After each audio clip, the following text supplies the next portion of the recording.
तो गोंदिया की coaching class मेरे को पता चला अपनी करियर जोन, तो करियर जोन गया। वहाँ अच्छे से बिल्कुल वहाँ के टीचर स्टाफ अच्छा है, यानी हम वहाँ के टीचर स्टाफ से बढ़िया अच्छे से बात कर सकते हैं। जहाँ सर बहुत ही टैलेंट सर है उनका, यानी जो पढ़ाने का बिल्कुल टेक्निक है, बहुत ही हार्ड क्वेश्चन को सिंपल बना के बराबर बच्चों को सब। तो लास्ट टेस्ट में तो उसको बहुत मार्क मिले, उसको यानी 680 के करीब मार्क मिले।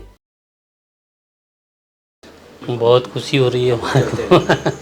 मेरा नाम गौरी शंकर जयपाल जी पटले।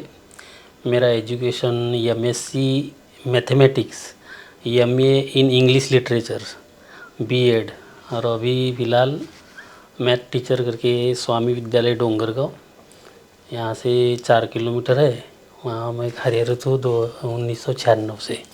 अभी 2 साल में मैं रिटायर्ड हो जाऊँगा 2027 में, ऐसा है।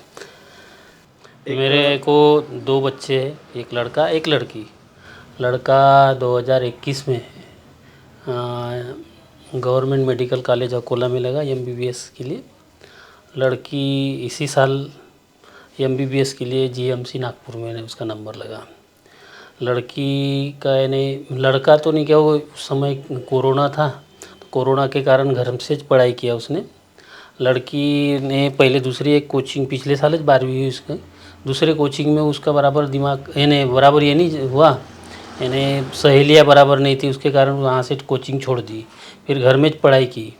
फिर घर में पढ़ाई करने के बाद मेरे को लगा कि कहीं कोचिंग लगा देना चाहिए। तो मेरे को पता चला कि अपने इनके पास में यहाँ से 30 किलोमीटर गोंदिया है, तो गोंदिया की कोचिंग क्लास मेरे को पता चला अपनी करियर जोन, तो करियर जोन गया।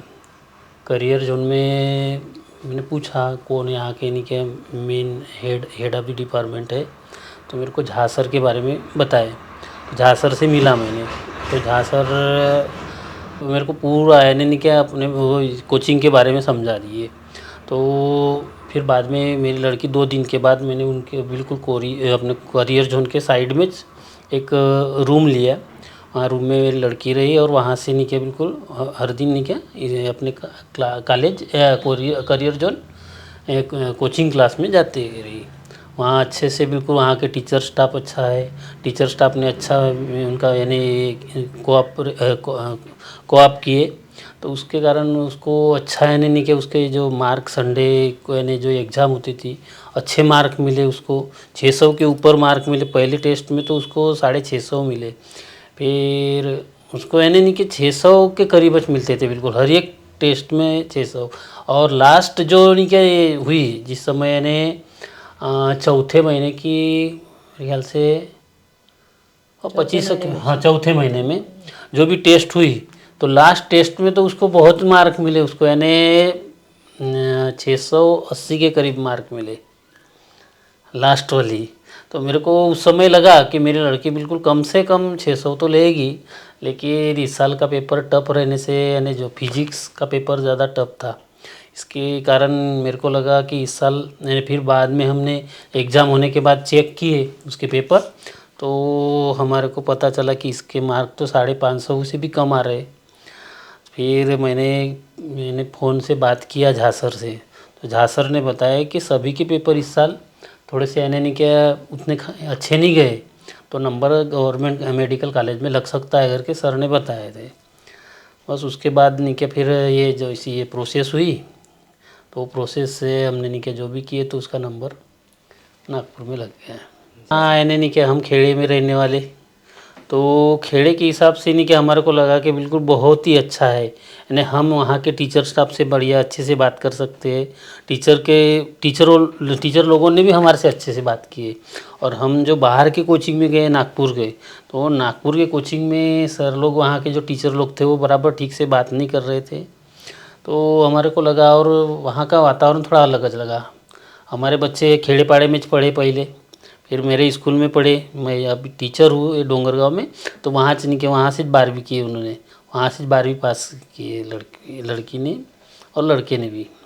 नहीं, झा सर बहुत ही टैलेंट सर है उनका, यानी जो पढ़ाने का बिल्कुल टेक्निक है, बहुत ही सिंपल, इससे बिल्कुल बहुत ही हार्ड क्वेश्चन को सिंपल बना के बराबर बच्चों को समझाते हैं। और समझने के बच्चे भी बड़े जल्दी समझ जाते हैं। वो जो हाई लेवल की जो कोचिंग रहती है वहाँ वो अलग ढंग से पढ़ाते हैं, तो हमारे खेड़े के बच्चों को नहीं क्या, ये खेड़े के बच्चों के लिए तो बहुत ही अच्छा है। और मैक्सिमम में तो मैं देखा तो खेड़े के बच्चे नहीं क्या करियर जोन से पास हुए हैं। बहुत ही अच्छा उनको यानी बिल्कुल ऐसा लगा, कोई डर नहीं। और दूसरी बात नहीं कि करियर जोन वालों ने नहीं क्या बिल्कुल जो फाइनल एग्ज़ाम हुई वो उसमें भी नहीं क्या उन्होंने नहीं क्या पूरे यानी कि अपने आदमी जो भी थे उनके कर्मचारी उनको सबको वहाँ बिल्कुल किस रास्ते से जाना है, कहाँ रूम में बैठना है, ये इसके बारे में पूरा यानी नहीं कि उन्होंने व्यवस्था करके रखे थे। बहुत ही अच्छा बिल्कुल व्यवस्था था बिल्कुल उनका। यानी बच्चों को उसके यानी रूम तक नहीं के छोड़ने का बिल्कुल उन्होंने ये किए। अभी बचपने से तो हमारे घर में हम दो और हमारे दो, हमारा कोई देखभाल वाले कोई नहीं थे। हमारे अभी पिताजी थे। हाँ, पिताजी यानी ससुर थे हमारे, तो ससुर भी पढ़े लिखे थे। तो बच्चों को क्या बोलते हैं ऐसे प्यार से रखना, पढ़ाई के बारे में बताना, और भी मेरे ससुर ने उनको बहुत मदद की। और समय फिर समय पर नहीं कि समय समय उनको पर हमने ये दिए यानी जैसा मैथ का है, मेरे पिताजी मैथ में भी नहीं कि अच्छे टैलेंट थे। पिताजी भी वो हेरिडिटी का कारण है क्या तो मालूम नहीं, लेकिन बच्चे भी मैथ में अच्छे थे। फिर मैं भी मैथ वाला साइंस टीचर रहने से नहीं कि बच्चों को यानी बाहर हमने 10वीं तक कोई ट्यूशन नहीं लगाया हमारे है, बच्चे घर को भी में ट्यूशन नहीं कि नहीं हमने गए। पढ़ाए। उनके लिए टाइम टेबल बना के दिए जैसे हमने, और टाइम टेबल के हिसाब से पढ़ाई करते थे। स्कूल गए शाम को आए यानी पढ़ाई करना, जो भी डिफ़िकल्टी रही तो मैं समझा के देता था। जब सिर्फ बाकी नहीं के जो हिंदी मराठी वगैरह है तो ये इसका बीए डीएड हुआ है तो ये समझा के देती थी हिंदी वगैरह। तो इस ढंग से हमने अपने बच्चों को ये किए बिल्कुल। यानी जो है यानी पति पत्नी में नहीं क्या कोई यानी वाद नहीं होना चाहिए बच्चों के सामने, ये एक चीज़। दूसरी बात बच्चों को बाकी जो सराउंडिंग में नहीं के जो बच्चे हैं अच्छे बच्चों के साथ उनको खेलने कूदने के लिए बताना चाहिए। और उसके लिए भी समय सारणी रखना चाहिए। फिर दूसरी बात घर में नहीं क्या जो वातावरण निर्माण करते हैं बच्चों को बचपने से बताना चाहिए कि बेटा देखो जो आदमी नहीं क्या जो भी बच्चा है जो अय्यासी करेगा, पढ़ाई नहीं करेगा, भविष्य में नहीं क्या वो भैंसी या गाय चराने जाएगा। जिस बच्चे ने 10वीं 12वीं तक अच्छी पढ़ाई कर लिया वो सही में भविष्य उसका अच्छा रहेगा। तो ये चीज़ें हैं। दूसरी बात नहीं क्या उनको नहीं क्या बच्चों को जो भी बच्चों को पढ़ाते हैं तो उनको राइटिंग वर्क है, बच्चों को अपने घर के बच्चों को राइटिंग वर्क है, उनको नहीं क्या क्वेश्चन पेपर का जैसा नहीं क्या पैटर्न है वो समझाना चाहिए। और दूसरी बात कैसा लिखना चाहिए, आंसर शीट कैसी लिखना चाहिए वो बताना चाहिए। उससे नहीं क्या क्या होता है जो हेल्यर है जो है वो अच्छे से मार्क यानी अच्छी राइटिंग रही तो मार्क भी अच्छे मिलते हैं उनको। तो ये ऐसा नहीं क्या वो पेरेंट लोगों ने करना चाहिए, ये मेरा सुझाव है। जी सर, धन्यवाद सर, धन्यवाद मैम आपके कीमती से हम समय देने के लिए, और एक बार बहुत बहुत शुभकामनाएं आपके पूरे परिवार को। Thank you.